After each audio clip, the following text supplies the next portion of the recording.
yang pertama kita belajar Roma 1 ayat 1-7 bahwa Injil bukan konsep, Injil adalah pribadi. Injil berbicara tentang Kristus.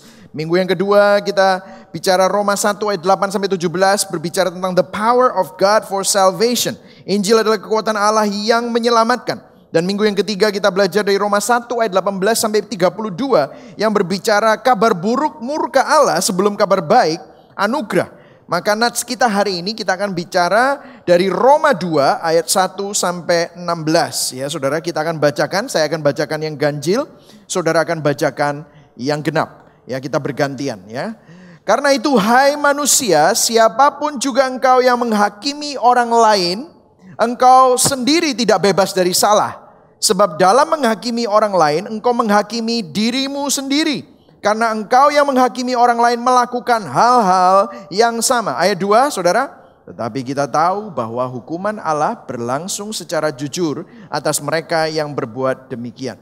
Dan engkau, hai manusia, engkau yang menghakimi mereka yang berbuat demikian, sedangkan engkau sendiri melakukannya juga. Adakah engkau sangka bahwa engkau akan luput dari hukuman Allah? Ayat yang keempat, saudara. Maukah engkau menganggap sepi kekayaan kemurahannya, kesabarannya dan kelapangan hatinya? Tidakkah engkau tahu bahwa maksud kemurahan Allah ialah menuntun engkau kepada pertobatan? Tetapi oleh kekerasan hatimu yang tidak mau bertobat, engkau menimbun murka atas dirimu sendiri. Pada hari waktu mana murka dan hukuman Allah yang adil akan dinyatakan. Ayat 6 saudara semua. Ia akan membalas setiap orang menurut perbuatannya. Yaitu hidup kekal kepada mereka yang dengan tekun berbuat baik, mencari kemuliaan, kehormatan dan ketidakbinasaan. Ayat 8. Tetapi murka dan geram kepada mereka yang mencari kepentingan sendiri, yang tidak taat kepada kebenaran melainkan taat kepada kelaliman. Penderitaan dan kesesakan akan menimpa setiap orang yang hidup yang berbuat jahat. Pertama-tama orang Yahudi dan juga orang Yunani. Ayat 10. Tapi kemuliaan, kehormatan dan damai sejahtera akan diperoleh semua orang yang berbuat baik. Pertama-tama orang Yahudi dan juga orang Yunani.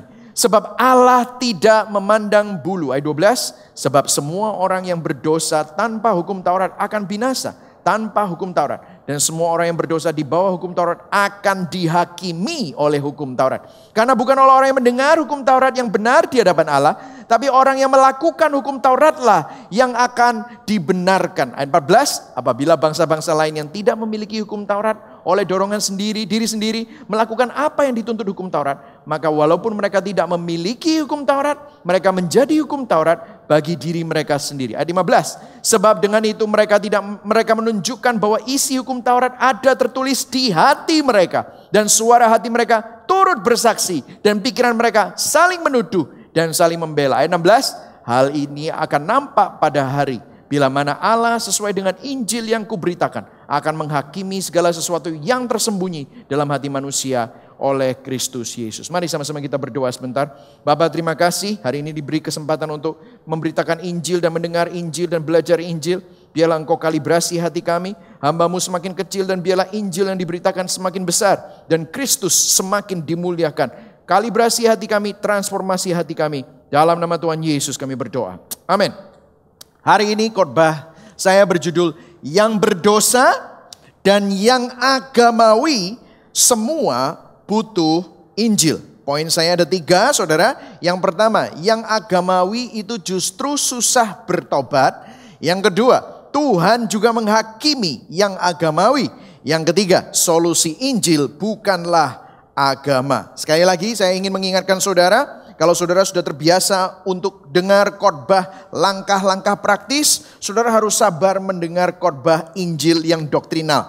Karena kalau saudara mendengar langkah-langkah praktis tidak mengubah hati saudara, tidak mengubah paradigma saudara, hanya modifikasi perilaku. Modifikasi perilaku belum tentu berkenan di hadapan Tuhan karena hatimu belum tentu berubah. Tetapi waktu saudara mendengar Injil, maka hatimu dikalibrasi, hati saya dikalibrasi, dan nanti hari ini semua cara pikirmu diobrak-abrik, dan biarlah itu semua menjadi suatu suatu kalibrasi untuk hati kita supaya kita nanti akhirnya akan menemukan cara-cara hidup yang berbeda. Yang setuju katakan amin ya saudara ya. Katakan pada kanan kirimu, sabar ya, sabar. Nanti pasti di belakang saya akan kasih aplikasi. Tetapi yang penting saudara akan mendengar bagaimana Injil mengubah hati saudara dulu. Nah, saya akan memulainya dengan ini. Kalau saudara mendengar hasil diagnosa dokter bahwa seseorang yang menderita penyakit sangat parah, biasanya kalau mereka mendengar bahwa ada vonis dokter dia kena kanker atau dia kena penyakit yang parah, tumor atau apapun yang membuat dia mungkin hidupnya tinggal 6 bulan atau 1 tahun. Biasanya apa yang terjadi? Mereka akan tanya second opinion. Betul ya saudara? Untuk memastikan apa? Diagnosa yang mereka terima itu benar atau tidak.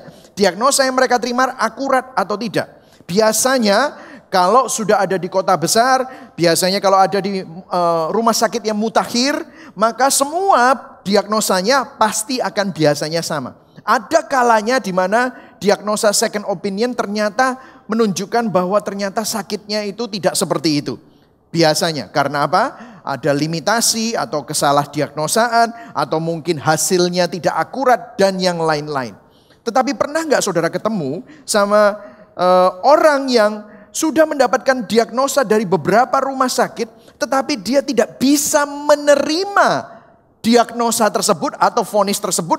Dia cari opini ketiga, keempat, kelima, keenam, sampai akhirnya saking desperate-nya dia bisa pergi ke tukang pijet, dukun yang mana saja yang bisa memberikan dia. Yang penting hasilnya tidak seperti yang dia dengarkan selama ini. Betul ya saudara? Pernah seperti itu? Sepertinya tidak mungkin. Nah saudara, waktu seseorang menolak seperti itu, sebenarnya dibalik daripada sikap penolakan itu, bukan berpikir bahwa ada kekeliruan diagnosa, tetapi dia tidak rela menerima diagnosa yang jujur bagi hidupnya. Betul atau tidak? Nah Paulus di Roma 2 ayat 1-16, dia memberikan diagnosa kepada kelompok orang-orang yang beragama. Nah, sebentar. Kalau saudara masih ingat, waktu saya menjelaskan kitab Roma ini kan gereja di Roma, Paulus menulisnya dari Korintus. Mendengar dari cerita dari Priscilla dan Aquila keadaan di Roma seperti apa. Apa yang terjadi dengan keadaan di Roma? Di Roma ada suatu ketegangan antara orang Yahudi yang Kristen, yang beragama, yang tradisinya kenceng dengan orang yang non-Yahudi, yaitu orang Romawi dan orang Yunani. Mereka bekas-bekas orang yang berfilosofi, orang Romawi sangat duniawi, dan mereka merasa bahwa orang Yahudi ini merasa, ini orang-orang Yunani sama orang Romawi ini ya hidupnya bejat-bejat semua. Oh, suka perjinahan, suka percabulan, suka mabuk-mabukan, tetapi sekarang terima Yesus. Tetapi masuk ke gereja kita ini jadinya terganggu dengan mereka tersebut. Wah, gitu saudara. Jadi orang Yahudi merasa lebih superior. Nah, kalau saudara perhatikan, 2 minggu yang lalu sebelum minggu lalu Pak Yakub Tri yang khotbah, kita di minggu yang ketiga kita membahas Roma 1 ayat 18-33. Paulus memberikan diagnosa kepada orang yang tidak berada di dalam hukum Taurat, yaitu orang non-Yahudi, orang Romawi dan orang Yunani. Kalau saudara masih ingat, apa yang ditentang Paulus? Imoralitas. Ya kan? Terus kemudian hal-hal yang tidak wajar, melawan kodrat penciptaan Allah, kebejatan manusia, ya. Itu yang dilawan oleh Paulus. Bahkan di ayat 32 dikatakan, walaupun mereka mengetahui tuntutan-tuntutan hukum Allah, yaitu bahwa setiap orang yang melakukan hal-hal yang demikian, yang immoral, perjinahan, percabulan, hal-hal yang gak benar, kemabukan, pembunuhan, kejahatan, itu akan dihukum mati. Mereka bukan saja melakukannya sendiri, tetapi mereka juga setuju dengan mereka yang melakukannya. Nah, kalau saya bisa bayangkan, itu saat itu, waktu orang-orang Yahudi, ini di sini Yahudi, di sini Romawi sama Yunani, waktu dengerin Rasul Paulus lagi ngomeli orang-orang Romawi sama orang Yunani, mereka gini, yes, akhirnya ada otoritas yang lebih tinggi yang menegur tuh orang-orang tukang jinah, orang-orang bejat, begitu saudara. Kalau saya bisa bandingkan ya saudara ya, ini seperti ruangan ini dibagi 2 bagian. Yang ini misalnya, maaf loh ya, saya nggak bilang Anda semua bejat ya saudara ya. Tetapi ini ceritanya, ini bejat gitu ya saudara. Oh Paulus gini, wah kamu ya orang bejat. Nah ini kan, terus orang Salah. Mestinya yang sini ya saudara. Yang sini kan Romawi sama Yunani. Oke, ini yang ini ya. Yang ini bejat ya. Sama kan rata ya saudara. Ini yang bejat. Woi kamu ya harus bertobat. Terus yang orang Yahudi. Rasain lu. Dengerin itu. Ya. Saudara ini persis kayak anak saya. Anak saya itu kan ada 3. Jonathan, Jedediah sama Jane. Yang Jane itu yang kecil itu. Wah itu bosinya luar biasa. Kecil perempuan tapi bosi gitu ya. Mungkin mirip-mirip mamanya gitu, nggak tahu saya. Enggak lah, bercanda. Maaf. Wah itu ya, kalau misalnya saya lagi marahin kakaknya, 2 ya saudara ya. 2 kakaknya, terus dia tuh bisa gini. Nah itu loh dengerin mama gitu. Kurang ajar saudara, masih kecil-kecil itu bisa. Itu loh Jet, dengerin mam gitu. Terus sampai kita, hei kamu tuh kecil-kecil sudah nyuruh-nyuruh orang dengerin. Kamu juga berdosa, saya udah bilang gitu sama dia. Tetapi orang Yahudi mungkin seperti itu. Wah yes. Preach it, rasakno kon kapokmu kapan, kabeh bejat gitu misalnya ya, ngomong bahasa Jawa gitu saudara ya. Tapi saudara, di Roma 2 ayat 1:16, ini justru diagnosa kepada orang-orang yang beragama yang punya hukum Taurat. Ini menunjukkan kelompok orang Yahudi yang berkata bahwa mereka adalah orang yang percaya kepada Tuhan, yang merasa hidupnya benar karena melakukan hal-hal yang agamawi, beribadah, berdoa, berpuasa. Itulah sebabnya mereka yakin sekali mereka akan diselamatkan oleh Tuhan karena keagamawiannya. Tetapi dalam bagian ini Paulus bicara, kamu juga sama seperti mereka. Dosamu memang gak kelihatan. Dosamu itu kelihatannya munafik aja. Di belakangnya keagamawianmu. Kamu suka bilang orang Romawi sama orang Yunani kafir. Tapi kamu sendiri gak beda sama mereka. Jadi pesan Rasul Paulus kepada semua orang. Bahwa semua orang termasuk yang agamawi. Itu butuh kabar baik Injil. Butuh Injil. Saudara kalau saudara perhatikan. 2 minggu yang lalu waktu kita bahas ayat 18 sampai 32. Saudara hitung sendiri 32 kurangi 18. Berapa ayat? 14. Jadi Paulus menegur orang-orang yang bejat, orang-orang yang perjinahan, orang-orang yang percabulan, orang-orang yang pokoknya gak karu-karuan hidupnya. Itu butuh 14 ayat. Saudara tahu berapa ayat yang dibutuhkan untuk menegur orang-orang yang agamawi? Pasal 2 ayat 1 sampai pasal 3 ayat 31. Pasal 2 ada 29 pasal. Pasal 3 ada 31. Pasal 2 ayat 29 ayat. Pasal 3 ada 31 ayat. Total 60 ayat. Yang satu 14. Artinya berapa? 4 kali lipat. Butuh 4 kali lipat lebih banyak ayat untuk meyakinkan orang-orang yang agamawi bahwa mereka pun juga butuh Injil. Mereka pun juga butuh pengampunan dosa. Mereka pun butuh bertobat terus menerus. Itulah sebabnya poin pertama saya bilang apa? Yang agamawi itu justru susah bertobat. Ayo baca yuk sama-sama 1, 2, 3. Yang agamawi justru susah bertobat. Tanya sama sebelahmu, kamu susah bertobat enggak? Kalau enggak tanya sama dirimu, saya susah bertobat enggak? Saya mau tunjukkan kepada saudara ya. Berapa banyak di sini enggak usah angkat tangan. Tapi periksa aja. Kalau dengerin khotbah, terus saudara gini, wih khotbah wapi, cocok kayak mertuaku. Khotbah api, Pak. Kamu pasti denger ini Pak. Ini memang cocok buat kamu. Atau saudara lagi duduk di sini. Terus saudara cari teman saudara. Wih ini khotbah wapi tentang agamawi. Mana Budi? Budi kok gak teko ya Budi? Ini cocok kali deh. Sorry loh yang namanya Budi. Maaf ya. Saudara tidak pernah melihat dirimu sendiri. Yang saudara lihat siapa? Orang lain. Saudara jago ayat. Saudara jago doktrin. Saudara seneng dengerin khotbah, saudara seneng dengerin YouTube-nya khotbah, macam-macam pengkhotbah saudara dengarkan dan saudara selalu bilang ini cocok untuk itu. Kirim YouTube ke sana, kirim YouTube ke sini, kirim YouTube kemana-mana. Dirimu nggak pernah, karena Anda merasa bahwa Anda sudah baik. Saya rasa kita semua seperti itu, betul nggak saudara? Cocok buat orang lain. Saudara siapa sih yang susah untuk bertobat? Siapa sih yang susah untuk melihat bahwa dirinya adalah orang berdosa? Siapa sih yang susah untuk diyakinkan bahwa mereka butuh Tuhan? Orang yang merasa dirinya sudah baik. Siapa orang yang merasa bahwa dirinya sudah baik? Orang yang karena perbuatan baik dan ibadah mereka merasa bahwa dia adalah orang yang beragama. Betul nggak? Saudara lebih susah bertobat yang mana? Yang sadar kalau dia itu sudah melanggar hukum Taurat? Atau justru orang yang merasa, loh aku sudah perpuluhan. Aku sudah melayani Tuhan. Atau bilang gini, aku loh sudah berani onsite. Sing lain nih loh masih online. Parno, aku onsite. Wah, seakan-akan saudara lebih hebat dari mereka semua. Halo?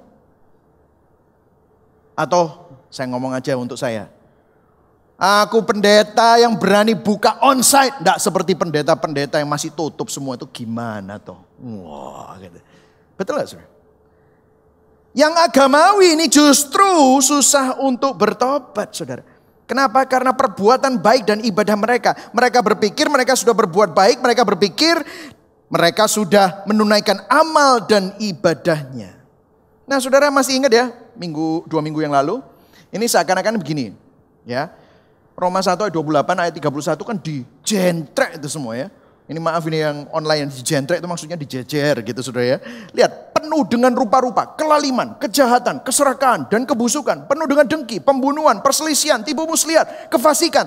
Mereka adalah pengumpat, pemfitnah, pembenci Allah, kurang ajar, congkak, sombong, pandai dalam kejahatan, tidak taat kepada orang tua. Ayat 31, tidak berakal, tidak setia, tidak penyayang, tidak mengenal belas kasihan. Nah perhatikan ini saudara.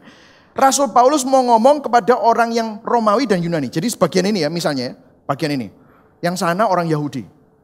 Kalian ya, ini semua penuh dengan kelaliman, kejahatan, keserakahan. Bertobat, bertobat, bertobat, bertobat. Yang sebelah sini. Yang sebelah sini. Wah ya. Ayo terus no. Yes, kapokmu kapan? Yes, tobat ya habis ini ya. Jadi Paulus lagi ngomong gitu. Terus kemudian ayat pasal 2 ayat 1 apa? Langsung bahasanya apa? Karena itu, ayo kita baca sama-sama sampai yang kuning ya. 1, 2, 3. Karena itu, hai manusia, siapapun juga engkau yang menghakimi orang lain, engkau sendiri tidak bebas dari salah. Jadi habis ngomong gini sama bagian ini ya, ini pura-puranya. Kemudian, karena itu, kamu semua di sini orang Yahudi yang suka menghakimi sebelah sana, kamu juga tidak bebas dari salah.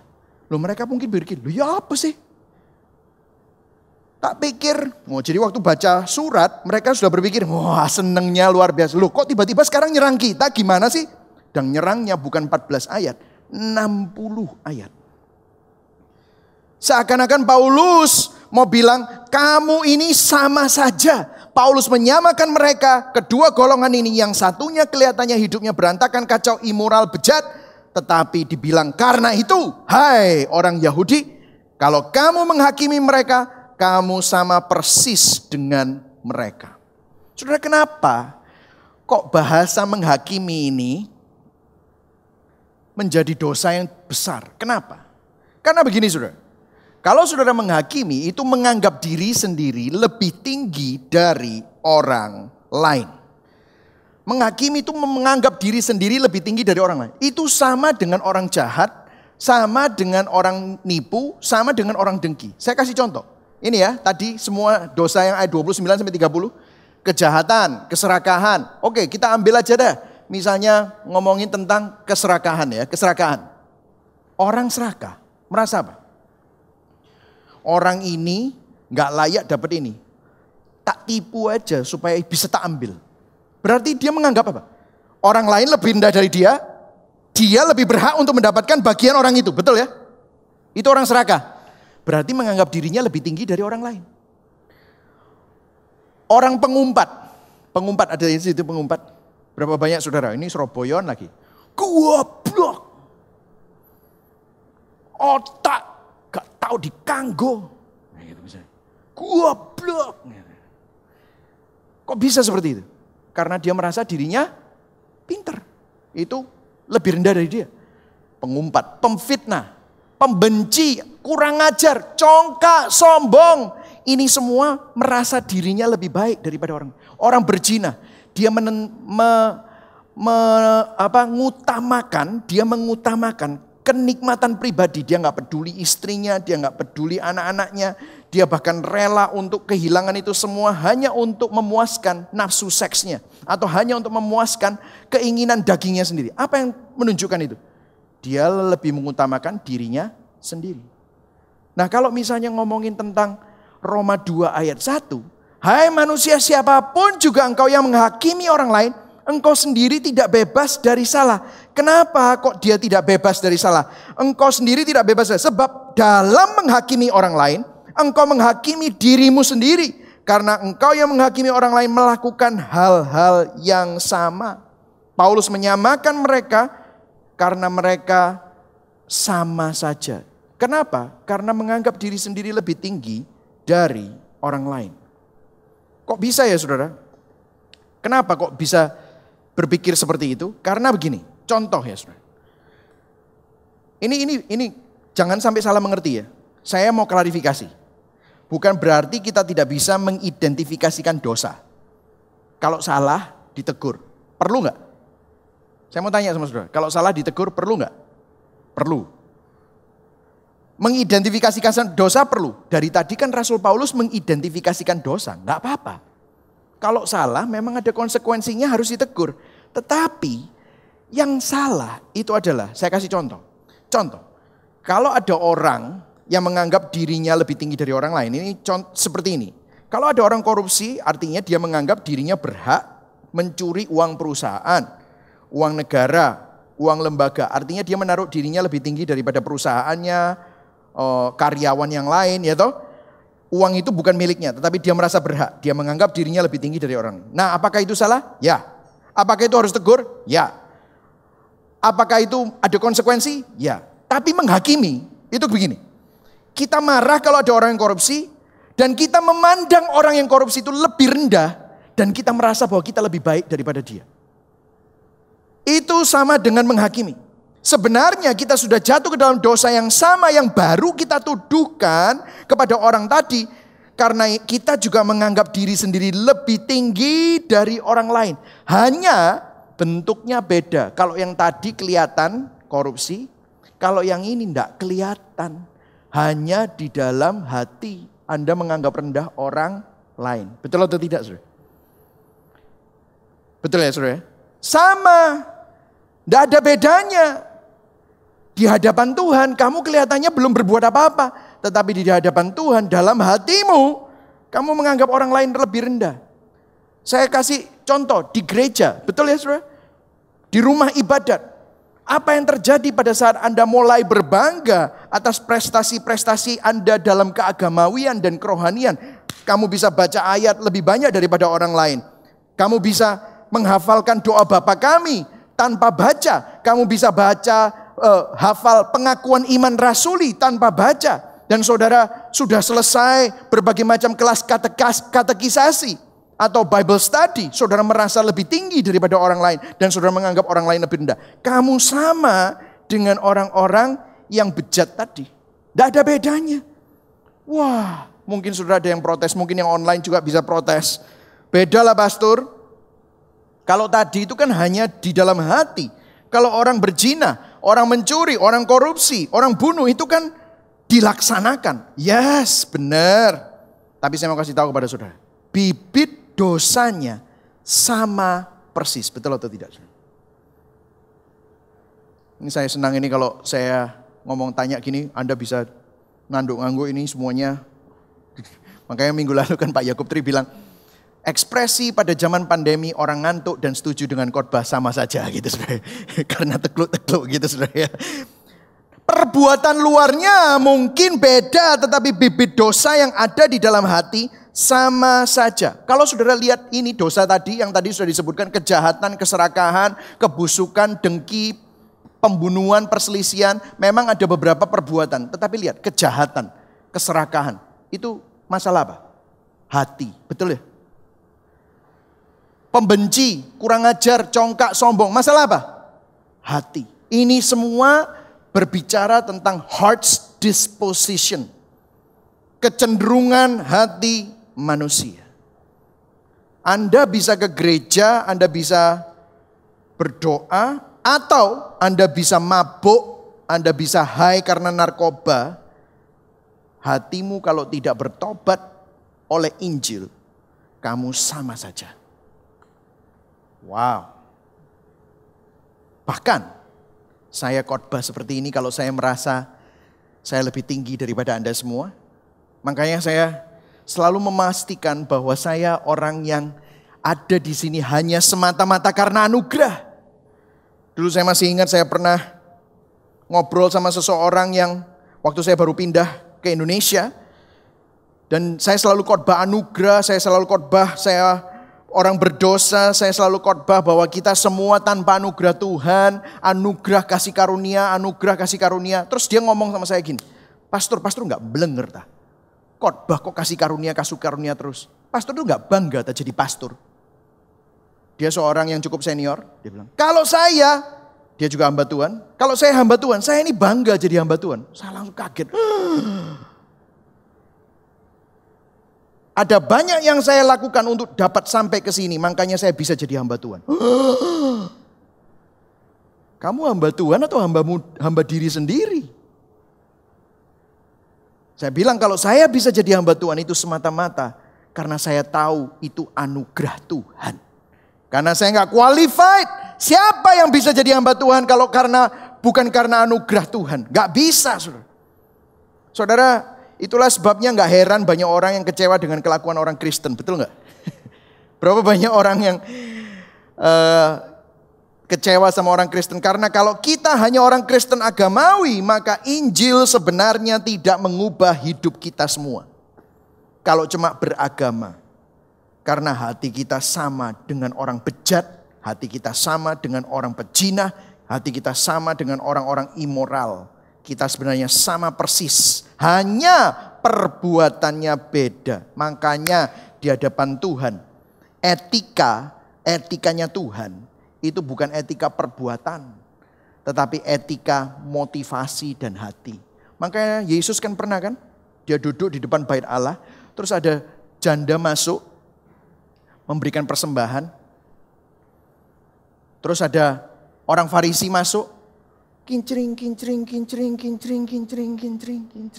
Supaya semua orang tahu dia ngasihnya banyak. Jandanya tadi aduh malu-malu. Makanya Yesus juga pernah kan mendengarkan orang berdoa. Ada orang pemungut cukai berdoa, Tuhan ampuni aku orang berdosa. Aku sudah memeras orang. Terus satunya orang Farisi berdoa, Tuhan terima kasih aku tidak seperti orang itu. Aku berpuasa, aku melayani engkau. Aku memberikan persembahan perpuluhan buat engkau. Aku tidak seperti pemungut cukai yang hina itu. Tuhan Yesus gak lihat perbuatannya. Tuhan Yesus lihat apa? Tuhan Yesus lihat apa? Boleh dijawab. Hatinya. Perbuatanmu bisa kelihatannya agamawi. Tetapi percuma kalau hatimu tidak bertobat karena Injil. Makanya banyak orang kecewa sama orang Kristen. Kenapa? Orang Kristen itu belum tentu orang yang lahir baru. Ada yang tanya sama saya, Pak, orang Kristen bisa gak kehilangan keselamatannya? Saya bilang orang Kristen itu banyak yang belum tentu selamat. Tetapi orang yang lahir baru pasti keselamatannya itu kekal. Yang setuju katakan amin. Makanya ada istilah tuh, Senin sampai Jumat bohongi orang. Sabtu sampai Minggu bohongi Tuhan. Kelihatannya aja rohani. Sebetulnya ya of course gak ada orang yang bisa mengelabui atau membohongi Tuhan. Tetapi karena apa? Tuhan melihat hati. Jadi kenapa yang agamawi susah bertobat? Karena yang pertama perbuatan baik dan ibadah mereka. Yang kedua, konsekuensi dosa mereka tidak langsung. Betul atau enggak? Kalau misalnya saudara narkoba setiap hari, mabuk-mabukan minum whisky setiap hari sampai geletak-geletak saudara. Saudara lakukan selama beberapa tahun. Apa yang terjadi? Apa yang terjadi? Tubuhmu hancur, betul ya saudara? SGPT, SGOT, ya toh gak karu-karuan. Makan seenaknya, saudara ngisep macem-macem. Apa yang terjadi? Tubuhmu hancur. Kalau saudara hidup kacau balau dengan uangmu, apa yang terjadi? Bangkrut. Saudara hidup dalam perselingkuhan demi perselingkuhan, apa yang terjadi? Perkawinanmu berantakan. Orang yang hidupnya immoral, yang bagian ini orang Romawi sama orang Yunani, wah bisa hidupnya berantakan.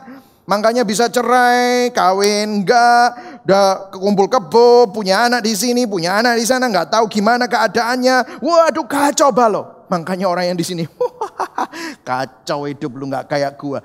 Nah, tapi orang yang di sini hatinya sama di hadapan Tuhan. Tetapi nggak ada konsekuensi yang baik. Nggak ada konsekuensi yang buruk. Langsung nggak ada. Apa yang terjadi? Saudara bisa tetap berdoa, dengerin khotbah setiap minggu. Datang ke gereja bertahun-tahun. Saudara akan kelihatannya baik-baik saja. Betul atau tidak? Makanya firman Tuhan bilang gini. Roma 2 ayat 4. Kamu tuh tahu nggak sih? Maukah engkau menganggap sepi kekayaan kemurahannya, kesabarannya, dan kelapangan hatinya? Tidakkah engkau tahu bahwa maksud kemurahan Allah ialah menuntun engkau kepada pertobatan? Kalau kamu dikasih kemurahan Allah itu bukan untuk disia-siakan dan kamu bersembunyi di balik kemunafikanmu. Kamu mestinya bertobat. Ayat 5. Tetapi oleh kekerasan hatimu yang tidak mau bertobat. Baca yang merah semuanya sama-sama yang keras. 1, 2, 3. Engkau menimbun murka atas dirimu sendiri pada hari waktu mana murka dan hukuman Allah yang adil akan dinyatakan. Saudara, di sini ya dikatakan ya saudara. Kalau Anda punya dosa congkak, dengki di dalam hati, narsis, Anda bisa melakukannya bertahun-tahun, bahkan menjadi jemaat gereja tertentu bertahun-tahun tanpa Anda merasakan konsekuensi langsung dari dosa saudara. Dan Anda nggak sadar Anda perlu bertobat. Tapi ayat 5 dikatakan, oleh kekerasan hatimu yang tidak mau bertobat, engkau menimbun murka. Nah, kata-kata menimbun di sini oleh Paulus dengan sengaja dipakai karena kata-kata ini selalu konotasinya itu positif. Masih ingat Yesus pernah bilang begini, menimbun itu sama dengan mengumpulkan. Bahasa Yunaninya sama yang dipakai. Pernah gak dengar gini? Jangan mengumpulkan harta di bumi, tetapi kumpulkanlah harta di surga. Itu kata-katanya menimbun. Jangan menimbun harta di bumi, tetapi timbunlah harta di surga, di mana karat dan ngengat tidak bisa merusakkannya. Betul ya saudara ya? Yesus pernah ngomong gitu ya. Kata-kata menimbun itu selalu konotasinya baik.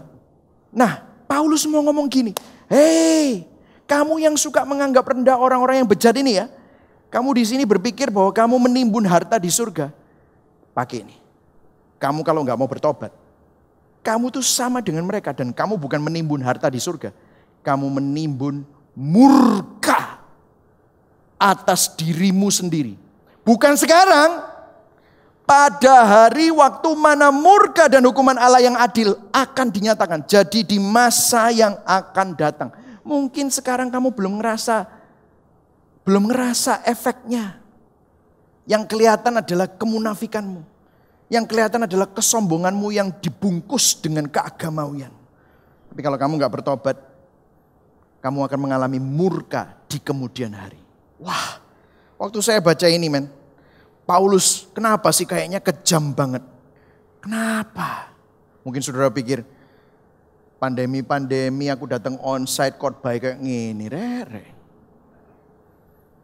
Depresi aku teko onsite dibilang, podo ambil orang bejat. Ya boy. Sudah saya pernah diceritain sama orang. Meso pakai J. Pendeta nih ngomong aku dosa ya apa? Wes api aku nang gereja. Wah gitu saudara. Ya kan? Kenapa sih? Kok Paulus begitu ngotot 60 ayat loh saudara. Karena ini judul khotbah saya. Yang berdosa dan yang agamawi semua butuh Injil. Yang setuju katakan amin. Butuh Injil. Bukan karena kegiatan agamawimu. Agama akan membuat Anda menjadi sombong akan apa yang Anda lakukan. Tetapi Injil akan membuat Anda bangga terhadap apa yang Kristus sudah selesaikan. Apa yang Tuhan sudah inisiatifkan. Saudara masih ingat perumpamaan anak yang hilang? Siapa yang marah waktu anaknya yang hilang itu pulang? Siapa yang marah? Anak yang sulung. Waktu anak yang sulung pulang dari kebun, dia ngelihat ada pesta, dia tidak mau masuk, marah sama bapaknya. Bapaknya yang keluar. Lihat, ceritanya selalu bapak yang cari. Itu Tuhan yang cari. Bapaknya keluar, anaknya bilang apa? Kenapa kok dibikinin pesta? Aku yang tinggal di rumah yang selalu nurut sama bapaknya. Selalu nurut sama bapak. Selalu nurut, pasti tak selalu nurut. Kelihatannya aja selalu. Tetapi hatimu tidak berubah. Saudara, inilah keadaan orang yang beragama. Yang berdosa dan yang agamawi semua butuh Injil. Poin yang kedua, Tuhan juga menghakimi yang agamawi. Lihat ayat yang ke-6. Ia akan membalas setiap orang menurut perbuatannya. Ayat 7. Yaitu hidup kekal kepada mereka yang dengan tekun berbuat baik. Bahasa tekun di situ, bahasa aslinya adalah ketekunan yang sempurna. Tidak bisa gagal. Tidak bisa gagal satu kali pun. Orang yang tekun berbuat baik, hidup kekal, mencari kemuliaan, kehormatan dan ketidakbinasaan, maka dia akan dapat surga. Ceritanya begitu. Terus kemudian ayat yang 8. Tetapi murka dan geram kepada mereka yang mencari kepentingan sendiri, yang tidak taat kepada kebenaran melainkan taat kepada kelaliman. Begitu jatuh dapat murka. Dan ini ayat 9, lihat. Penderitaan dan kesesakan akan menimpa setiap orang yang hidup, yang berbuat jahat. Pertama-tama orang Yahudi, maupun yang agamawi, maupun yang Yunani. Dua-duanya kalau tidak bertobat, yang satu kelihatannya saleh dan beragama, yang satu brol-brolan, ucul-uculan. Semuanya terserah, hidupnya bejat, hidupnya immoral. Sama-sama akan mendapatkan kebinasaan. Tetapi kemuliaan, kehormatan dan damai sejahtera akan diperoleh semua orang yang berbuat baik. Pertama-tama orang Yahudi dan juga orang Yunani. Ayat 11. Ayat 11 baca sama-sama 1, 2, 3. Sebab Allah tidak memandang bulu. Saudara dengarkan saya. Yang online dengarkan saya. Orang yang agamawi sering lupa bahwa standar yang dikenakan Tuhan terhadap orang-orang yang bejat ini tadi, itu juga sama kita yang agamawi. Sama persis. Saya kasih contoh ya. Orang yang agamawi kan suka bermegah nih. Oh, dia baca kitab suci. Dia hafal ayat-ayat kitab suci. Oh, dia berdoa. Dia gantung ayat-ayatnya itu di kamarnya, di rumahnya, di Pigora. Oh, kalau punya gadget dijadikan screensaver. Ayat loh bro, ayat ya toh. Oh, di mobilnya ada ayatnya. Oh, bisa hafal doa ini, doa itu, hafal. Tapi apa yang terjadi? Misalnya ini saya kasih contoh ini. Misalnya dia marah, kilaf, kalap, bunuh orang misalnya. Bunuh orang. Terus di pengadilan ditangkap, di penjara, pengadilan, hakimnya bilang, kamu bunuh orang. Kenapa? Marah, kilaf. Tapi tunggu dulu Pak Hakim. Tunggu dulu. Saya ini hafal loh kitab suci. Saya ini bisa loh doa macam-macam, doa tahu. Saya bahkan gantung semua itu. Saya melakukan yang baik, saya pelayanan di agama saya menyumbang, saya melakukan banyak hal. Jadi kalau ini kan kesalahan pertama saya, bisa nggak saya diampuni? Coba saya tanya sama saudara. Hakimnya bilang apa? Kira? Ya nggak bisa. Kamu ini tahu semua. Kamu tahu hukum. Kamu tahu kitab suci. Kamu ngelakuin nggak? Nih. Gini loh saudara. Kita suka lupa bahwa kesempurnaan standar kekudusan dan kebenaran Tuhan sangat murni dan tidak terkompromi. Setuju gak saudara? Tidak bisa dikompromi. Makanya ayat 11 sampai 13. Sebab Allah tidak memandang bulu. Tadi kita udah baca. Sebab semua orang yang berdosa tanpa hukum Taurat akan apa saudara? Binasa. Tanpa hukum Taurat. Semua orang yang berdosa di bawah hukum Taurat akan dihakimi oleh hukum Taurat. Ayat 13. Baca sama-sama 1, 2, 3. Karena bukanlah orang yang mendengar hukum Taurat yang benar di hadapan Allah. Tetapi ayo semuanya yang merah 1, 2, 3. Tetapi yang melakukan hukum Tauratlah yang akan dibenarkan. Kenapa ini ditulis oleh Paulus? Karena Paulus ingin menegaskan kepada orang Yahudi, kalau mereka diberikan hukum Taurat oleh Tuhan, tidak menjamin bahwa mereka semua selamat. Orang yang gak punya hukum Taurat, di khotbah 2 minggu lalu mereka tidak bisa berdalih. Oh iya, karena Tuhan menaruh hukum itu di hati mereka. Nah, tapi kalau kamu sudah punya hukumnya, tapi kamu tidak melakukan, kamu akan dihakimi sesuai dengan hukum itu. Wih, gak bisa luput. Kamu gak bisa luput. Nah terus gimana solusinya? Percuma dong datang ke gereja hari ini. Sudah susah-susah onsite. Percuma dong pelayanan. Sudah tahu yang melayani semua. Harus tes serologi, swab antigen. Swab antigen 250.000. Percuma dong melakukan semua itu. Apa solusinya? Solusi Injil bukanlah agama. Saudara, kalau saudara melihat, seakan-akan tidak ada perbuatan baik atau ibadah yang menyelamatkan kita. Tidak ada doa hafalan yang bisa menyelamatkan kita. Tidak ada bakti sosial yang bisa menyelamatkan kita. Tidak ada jumlah sumbangan tertentu yang bisa menyelamatkan kita. Hanya satu, saudara. Hanya satu, saudara.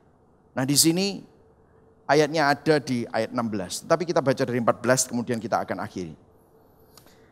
Apabila bangsa-bangsa lain yang tidak memiliki hukum Taurat oleh dorongan diri sendiri melakukan apa yang dituntut hukum Taurat, maka walaupun mereka tidak memiliki hukum Taurat, mereka menjadi hukum Taurat bagi diri mereka sendiri. Itu menunjukkan apa? Di dalam hati setiap manusia itu ditulis hukumnya Tuhan, tapi kita tidak punya kekuatan untuk melakukannya. Kenapa? Karena kita keturunan Adam dan Hawa yang sudah jatuh dalam dosa. Terus kemudian dikatakan apa? Sebab dengan itu mereka menunjukkan bahwa isi hukum Taurat ada tertulis dalam hati mereka. Dan suara hati mereka turut bersaksi dan pikiran mereka saling menuduh dan saling membela. Ada yang bilang, ini adalah ayat basis. Ada orang yang bisa diselamatkan tanpa Injil, hanya mengikuti suara hati. Saya mau kasih tahu kepada saudara. Ini ditulis oleh Paulus untuk nunjukin bahwa orang yang gak punya hukum Taurat itu juga akan binasa. Karena tidak ada seorang pun yang bisa mengikuti suara hati mereka. Karena suara hati mereka akan membawa mereka kepada kecenderungan dosa. Tapi ayat 16, lihat. Hal ini akan nampak pada hari. Kita baca sama-sama yuk. 1, 2, 3. Ayat 16 yang kuning. 1, 2, 3. Hal ini akan nampak pada hari bila mana Allah sesuai dengan Injil yang kuberitakan akan menghakimi segala sesuatu yang tersembunyi dalam hati manusia oleh siapa? Kristus Yesus. This is the gospel connection. Ini adalah gospel connection. Solusi Injil bukanlah agama. Sesuai dengan Injil. Tadi kan dikatakan apa? Ada sesuai dengan Injil akan menghakimi oleh Kristus. Siapa yang menghakimi? Kristus. Sesuai dengan Injil, apa yang Yesus lakukan sebelum dia datang untuk menghakimi? Di sini dikatakan bahwa Kristus adalah sang hakim. Dia akan datang kedua kali untuk menghakimi. Dia akan datang kedua kali dan semua orang yang dihakimi Tuhan, pribadi kedua dari Allah Tritunggal, tidak akan luput. Apa yang Kristus lakukan sebelum dia datang untuk menghakimi? Disinilah kabar baiknya. Disinilah kabar baiknya. Kabar baiknya ada di Filipi 2 ayat 5b. Saya akan baca, saudara. Tenangkan hati saudara. Yang ada di online, taruh HP-mu, stop makananmu, berhenti minum, duduk kalau sudah tiduran. Kristus Yesus yang walaupun dalam rupa Allah tidak menganggap kesetaraan dengan Allah itu sebagai milik yang harus dipertahankan, melainkan telah mengosongkan dirinya sendiri, mengambil rupa seorang hamba, menjadi sama dengan manusia. Dan dalam keadaan sebagai manusia, ia telah merendahkan dirinya dan taat sampai mati. Bahkan sampai mati di kayu salib. Itulah sebabnya Allah sangat meninggikan dia. Dia dijadikan hakim nanti. Dan mengaruniakan kepadanya nama di atas segala nama. Supaya dalam nama Yesus bertekuk lutut segala yang ada di langit dan yang ada di bumi dan yang ada di bawah bumi. Dan segala lidah mengaku Yesus Kristus adalah Tuhan, bagi kemuliaan Allah Bapa. Sang hakim melepaskan jubah kehakimannya. Sang kebenaran rela jadi dosa supaya kita manusia yang bejat, manusia yang munafik, manusia yang suka menutupi dosanya dengan perbuatan baik dan agama, manusia yang hopeless, gak punya jalan keluar. Makanya Tuhan bilang, kebaikanmu, kesalehanmu seperti kain kotor. Kain kotor di situ seperti pembalut wanita yang sudah terpakai softex kotor penuh dengan darah. Makanya Kristus bilang, meskipun dosamu merah seperti kermisi, aku mati buat kamu di kayu salib, supaya kamu menjadi putih seperti salju. Sang hakim kebenaran, yaitu Kristus, rela mati bagi kita yang sok benar, supaya kebenaran kita yang palsu digantikan oleh kebenaran sejatinya. Berikan kemuliaan buat Tuhan Yesus. Inilah Injil. Inilah Injil, saudara. Tidak ada yang bisa menggantikan selain darah Tuhan Yesus. Tidak ada darah binatang. Tidak ada imam besar yang bisa mendoakan saudara. Tidak ada hamba Tuhan manapun yang bisa menjembatani antara Tuhan dan manusia berdosa. Hanya Tuhan sendiri yang melakukan. Martin Luther pernah berkata, the law discovered the disease. Hukum Taurat menyingkapkan penyakit kita. Tidak bisa disembuhkan dengan agama. Hanya Injil yang bisa memberikan remedy. The gospel gives remedy. Banyak orang merasa spesial karena mereka tahu Injil, tahu tentang Tuhan, dengar khotbah, menaruh ayat-ayat Alkitab di screensaver mereka, digantung di tembok rumah mereka, berdebat di Facebook, berdebat online, marah-marahin orang yang doktrinnya salah. Bisa loh kelihatannya kamu rohani, tapi kamu ternyata sama dengan pejina. Kenapa? Kalau kamu menganggap dirimu lebih tinggi dari orang-orang yang belum ngerti Injil. Bukankah 2 tahun yang lalu, 5 tahun yang lalu, 10 tahun yang lalu, kita juga sama seperti mereka? Bukankah tanpa ada orang yang mendoakan kita, tanpa ada kuasa Roh Kudus yang bekerja dalam hidup kita, kita juga sama. Kita bisa seperti sekarang hanya semata-mata karena kuasa Roh Kudus dan oleh karena anugerah kasih karunia Tuhan. Yang setuju katakan amin. Jangan merasa bahwa kamu lebih hebat. Jangan merasa gara-gara Anda ada di Gibeon yang punya doktrin, wow, aku lebih tinggi daripada orang tersebut. No, we have to pray for them. We have to preach the good news with love. Karena Tuhan yang mengasihi kita juga panjang sabar sama kita. Biarlah kita juga panjang sabar sama orang lain yang mungkin saat ini tidak mau menerima Injil. Yang setuju katakan amin. Saudara diberkati hari ini. Mari sama-sama kita bangkit berdiri. Kita baca ayat yang terakhir. Galatia 2 ayat 16. Ayo kita baca sama-sama ya. Sambil berdiri gak apa-apa ya saudara ya. 1, 2, 3. Kamu tahu bahwa tidak seorang pun yang dibenarkan oleh karena melakukan apa? Hukum Taurat. Tetapi hanya oleh karena apa? Iman dalam Kristus Yesus. Sebab itu kami pun telah percaya kepada Kristus Yesus. Supaya kami dibenarkan oleh karena iman dalam Kristus. Dan bukan oleh karena melakukan hukum Taurat, sebab tidak ada seorang pun yang dibenarkan oleh karena melakukan hukum Taurat. Amin saudara. Mari sama-sama kita berikan tepuk tangan untuk Kristus yang sudah melakukan yang terbaik untuk kita. Amin saudara. Implikasi, aplikasi. Saya cuma punya waktu 2 menit kasih saudara aplikasi. Oke saudara ya. Kalau saudara sadar bahwa hidup kita hanya karena anugerah dan kasih karunia, hiduplah oleh iman, bukan dengan perbuatan. Jangan bermegah sama pelayanan. Kalau saudara bisa melayani, saudara bisa datang ibadah onsite, itu karena Yesus sudah lebih dulu buka jalan. Amin saudara. Kalau saudara bisa percaya, itu karena anugerah yang mencelikkan hati saudara, pikiran saudara. Hidup oleh iman. Jangan bandingkan dirimu sama orang lain. Wah, kita suka banding-bandingkan diri kita sama orang lain. Bertobat saudara. Bertobat. Hidupmu itu karena Tuhan, oleh Tuhan, melalui Tuhan, dan untuk Tuhan. Amin saudara. Dari lahir sampai mati, hidup kita di tangan Tuhan. Ngapain kita berusaha menerima, mengubah pandangan orang lain terhadap kita? We spend money we don't have to impress people that we don't like. To have pride, that is vain. Kita berusaha menghabiskan uang untuk membuat orang lain kagum, padahal orang-orang tersebut kita sukai. Untuk mendapatkan harga diri yang semu. Bertobat saudara. Jangan hidup oleh perbuatanmu. Saudara masih ingat di Matius 7 ayat 21-23. Ada orang yang bilang gini. Yesus bilang, bukan orang yang bilang Tuhan, Tuhan, yang hatinya dekat sama aku. Ada orang yang, aku sudah bernubuat demi namamu. Loh, ini orang hebat loh saudara. Hebat secara agama loh. Aku sudah melakukan mujizat demi namamu. Aku sudah mengusir setan demi namamu. Aku akan berterus terang, Yesus bilang gitu. Karena Tuhan bisa pakai siapa saja. Tuhan bisa pakai hamba Tuhan yang licik sekalipun, palsu sekalipun, dia bisa pakai. Aku gak kenal kamu. Saudara, di mana saudara berpijak? Jangan berpijak pada perbuatan. Berpijak pada perbuatan Kristus.